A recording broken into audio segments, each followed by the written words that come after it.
जय हिंद दोस्तों, कैसे हैं आप सब। दोस्तों, आपको इस YouTube चैनल पर यूपीपीएससी आरओ री एग्ज़ाम 2024 का हर एक सब्जेक्ट से संबंधित एमसीक्यू यानी कि प्रैक्टिस सेट देखने को मिल जाएगा।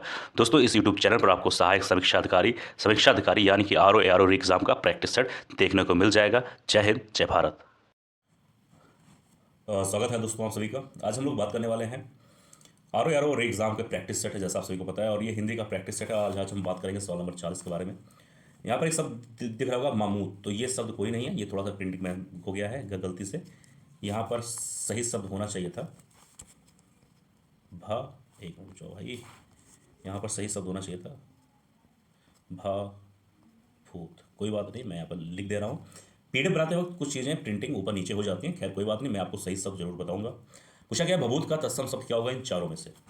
तो 40 का सही उत्तर हो जाएगा ऑप्शन नंबर ए, यानी कि विभूति। ठीक है। प्रश्न नंबर 41 से पूछा गया अधोलिखित में से तद्भव शब्द क्या है। तो इस सवाल का सही उत्तर हो जाएगा ऑप्शन नंबर डी, यानी कि पिटारा। यानी इसने पूछा गया चारों शब्द जो लिखा है इसमें अतद्भव शब्द कौन इन चारों में, तो इसका सही उत्तर हो जाएगा डी, यानी कि पिटारा। अगर डी पिटारा अगर तद्भव शब्द है तो इसका तत्सम क्या होगा, मान लीजिए एग्जाम में पूछ लेता है तो इसका तत्सम हो जाएगा पीटक। भाई एग्जाम में कुछ भी पूछ सकता है, कोई जानता थोड़ी ना है, लेकिन मैं इतना गारंटी तो ले सकता हूँ कि सवाल इससे बाहर से कहीं नहीं आने वाला है। ठीक है। एक शब्द आप सभी को दिख रहा होगा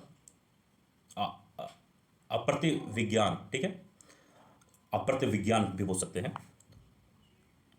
तो और अपरिधान, ये दोनों शब्द जो हैं ये अतत्सम शब्द है। ठीक है, ये चीज़ ध्यान देना। अगर इसका तद्भव शब्द अगर हम लोग जानना चाहें तो क्या होगा, ये जान लेते हैं। तो इसका हो जाएगा पहचान,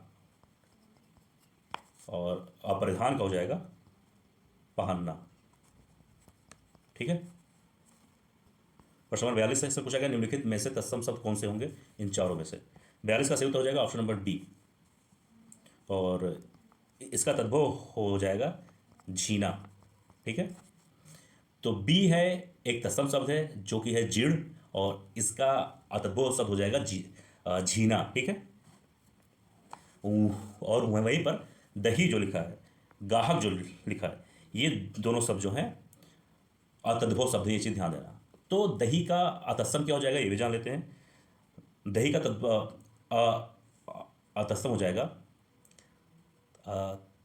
दाधी, दाधी। ठीक है। और गाहक का हो जाएगा ग्राहक। ठीक है।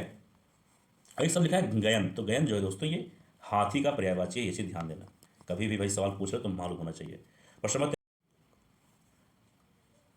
43 से इसने पूछा गया है अगहन का तत्सम रूप कौन सा होगा, तो इसका सही उत्तर हो जाएगा ऑप्शन नंबर ए। और ठीक है, बात करेंगे प्रश्न नंबर 44 में इसमें पूछा गया निम्नलिखित में से तत्सम शब्द कौन सा है इन चारों में। तो 44 का सही उत्तर हो जाएगा ऑप्शन नंबर डी, यानी कि ओष्ठ। ओष्ठ जो शब्द है ये एक तत्सम शब्द है, ध्यान देना, और इसका तत्व हो जाएगा ओठ। ठीक है। जबकि उल्लू जो शब्द है ये यहाँ पर जो लिखा हुआ है, और उछा और उजला, ये तीनों शब्द जो हैं तद्भव शब्द हैं, ये चीज़ ध्यान देना। अब जान लेते हैं कि उछा का तत्सम शब्द क्या हो जाएगा। तो उछा का हो जाएगा उत्साह, कभी भी पूछे तो इतना मालूम होना चाहिए आप सबको। और उल्लू का हो जाएगा उलूक। ठीक। और उजला का हो जाएगा उज्जवल। ठीक। प्रश्न नंबर 45 है, इससे पूछा गया है कि परिवा का तत्सम रूप क्या होगा इन चारों में। सही उत्तर हो जाएगा सी, यानी कि पारेवा। प्रश्न नंबर 46 में पूछा गया निम्नलिखित में से तत्सम तद्भव शब्दों का संगत युग्म कौन सा है।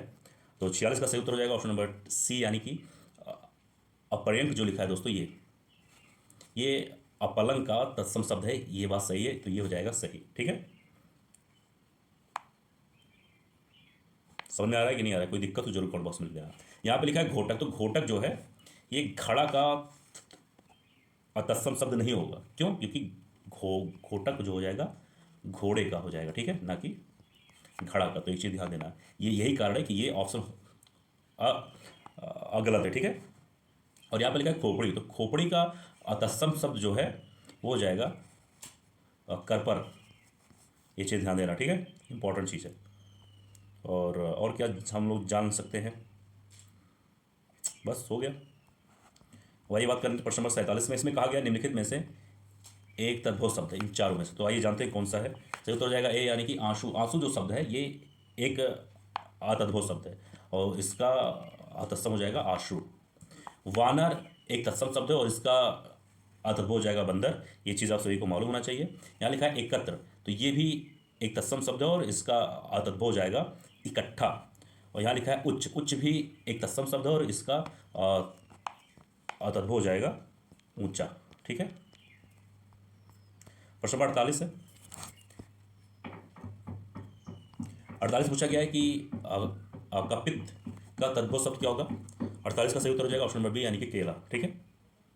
1 मिनट 1 मिनट 1 मिनट 1 मिनट। कपित का पूछा गया है तद्भव शब्द क्या हो जाएगा, तो इसका सही उत्तर हो जाएगा ऑप्शन नंबर सी हो जाएगा, कैथा हो जाएगा। ठीक है। वही मैं सोचूं कि मैंने बी क्यों बोल दिया। क्या ये क्या हो जाएगा, कैथा हो जाएगा। ठीक है, इसे ध्यान देना।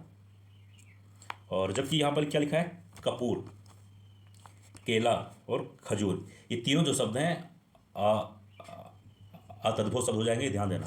तो जानते हैं कि कपूर का तत्सम क्या हो जाएगा, तो कपूर का तत्सम हो जाएगा कर्पूर। ठीक। और केला का हो जाएगा कदली और खजूर का हो जाएगा खरजूर। ठीक है, ये रहा, ध्यान देना।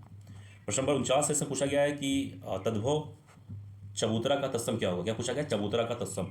49 का सही उत्तर हो जाएगा ऑप्शन नंबर डी, डी यानी कि चतवाल। ठीक है। और एक शब्द होता है चतवाल और एक शब्द होता है चतुवार, चतुवर। तो ये दोनों शब्द इसके तत्सम हो सकते हैं। ठीक है। अब बात करेंगे इस वीडियो का अंतिम सवाल, सवाल नंबर 50। इससे पूछा गया है कि निम्नलिखित में से एक तद्भव शब्द है, इन चारों में से कौन सा शब्द ऐसा है जो अतद्भव शब्द है। तो इस सवाल का सही उत्तर हो जाएगा ऑप्शन नंबर ए यानी कि पूंजी। ठीक है। और इसका तत्सम हो जाएगा पुज। यहाँ मैं लिख दे रहा हूँ, आप सभी को मालूम होना चाहिए। जबकि नयन जो है ये एक तत्सम शब्द है। ठीक है। और इसका तद्भव हो जाएगा नयन। यहाँ पर मैं लिख देता हूँ कि कोई कंफ्यूजन ना हो सभी को। ठीक है। और ये यहाँ लिखा है मूर्ख, मूर्ख नहीं लिखा है, यहाँ पे लिखा है मूर्ख। तो मूर्ख एक तत्सम शब्द है और इसका तद्भव हो जाएगा मूर्ख। ठीक है, खा है, ध्यान देना। और कहाँ पर हम लोग और क्या बचा, ये बचा शकुन। तो शकुन एक तत्सम शब्द है और इसका तद्भव हो जाएगा सगुन। ठीक है दोस्तों, ये था आज का वीडियो, ध्यान देना। और मुझे उम्मीद है वीडियो पसंद आया होगा। कोई भी डाउट हो सकता है कि मैंने कोई शब्द अगर 19-20 उच्चारण करने में कुछ गलती होगी, तो ये सब नॉर्मल चीज़ें हैं। ज़्यादा दिमाग नहीं लगाना है आप सभी को। जो मैं पढ़ा रहा हूँ उस चीज़ को सुनो, जो लिख रहा हूँ उस चीज़ को देखो। एग्ज़ाम आर का बार बार आता नहीं है, ये एग्ज़ाम फिर से होने वाला, तो मेहनत कर लो। कोई डाउट हो तो लिख देना कमेंट बॉक्स में, PDF चाहिए तो कमेंट बॉक्स में लिख देना। मिलेंगे किसी और वीडियो में। जय हिंद, जय भारत।